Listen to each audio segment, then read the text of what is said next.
biragoye ko yoronka umuntu yari asanzwe akunda kugenda mu bibanza barabiramwo filime atazi filime yitwa Lembo.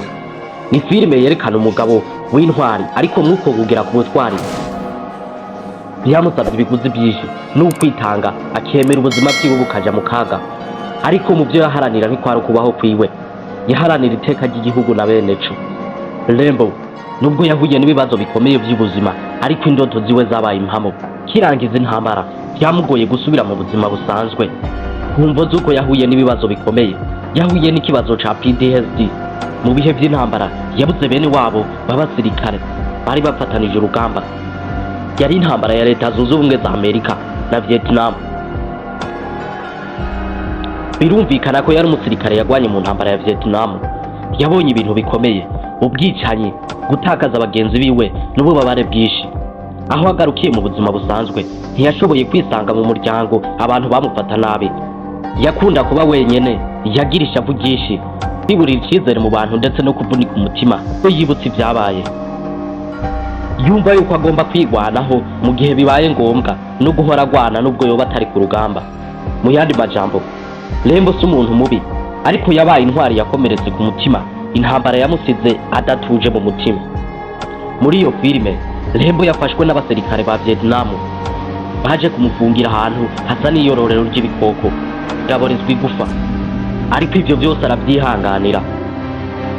Yashoboye gutoroka iryo bohero, asubira ku rugamba, yongera aja kubohoza abasirikare bene wabo bari bagizwe imbohe na Vietnam. Lembo yaratsinze intambara, yongera aratahana bene wabo mu gihugu. Ni filime mwakunze muri benshi. Lembo n'umuntu uki mu buzima busanzwe.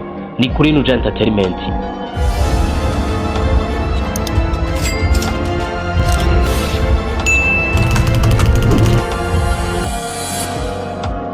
Ikaze na karibu kuri Nuja Entertainment. Turatanze mwiriwe cyangwa mwaramutse bivanye naho mwe mwese aherereye. Niba usanzwe ukunda ibiganiro byacu dukora buri munsi, ushobora kubisangiza abagenzi bawe. Niba utarakora subscribe uyikore, ushobora gushiraho na commentaire kuko ni intererano ikomeye kuri twebwe, bidutera intege mu gikorwa dusanzwe dukora. Ndababwira nti turabakunda. Reka tugende mu kiganiro cacu. Lembo n'umuntu uki mu buzima busanzwe. Amazina yiwe y'ukuri ni Mike Sylvester Stallone. Yavutse itariki 6 Nyakanga mu 1946 muri New York muri USA.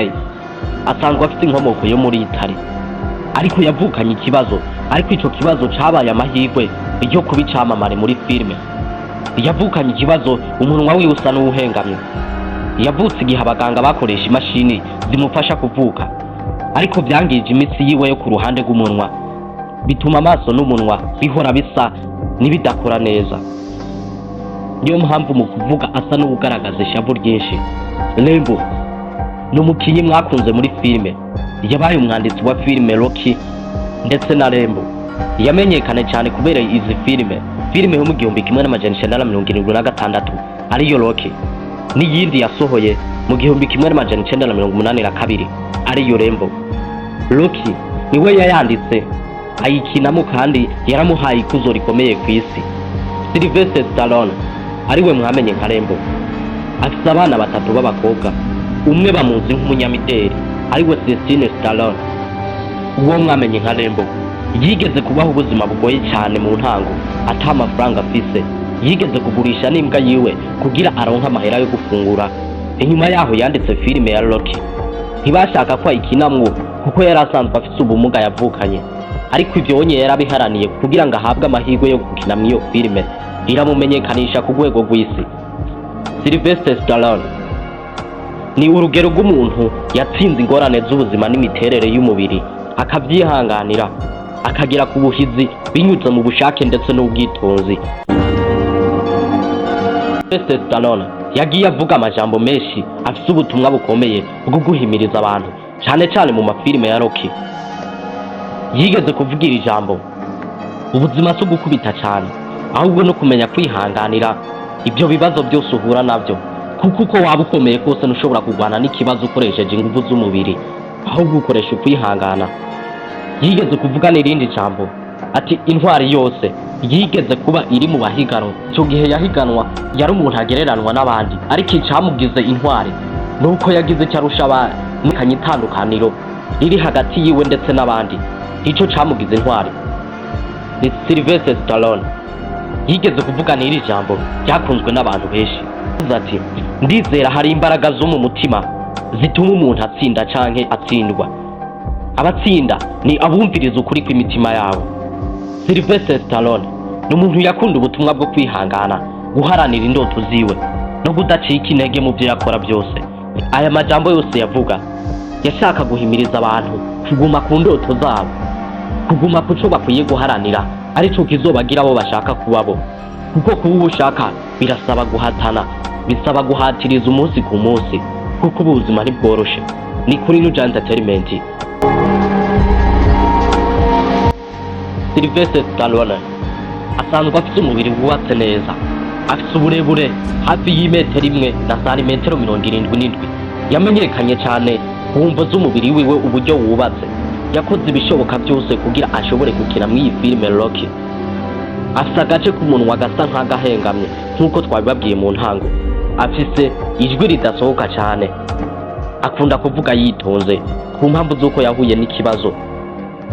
Akunda kwigaragaza uko asanzwe ameze, akunda kwihisha uburyo yavutse atameze neza, ariko agerageza kubyerekana. Ari navyo byatumye benshi bamukunda mu mafilime nka Rambo na Rocky. Kujya musanzwe mu muzi muri filime niko asanzwe ameze no mu buzima busanzwe. N'umuntu ashaka kugwana kwabe haroraniwe, nubwo byamugoye mu ntango, ariko indoto ziwe zabaye impamo. Yahavuye ashika guco yaharaniye mu buryo bugaragara ibimurangwaho. Umubiri wubatse neza ku rwego rwo hejuru, afite isura yihariye n'umutima w'intwari. Sylvester Stallone yazanye uwo twokwita Sasha, bubakanye mu 1974. Igihe Sylvester Stallone yari afite imyaka 28, bafitaniye abana babiri bonyene, ariko mu nyuma baje gutandukana mu 1985. Ivy'urukundo rwiwe byagiye bitoroha, yongeye gushaka umukunzi ari mu 1985.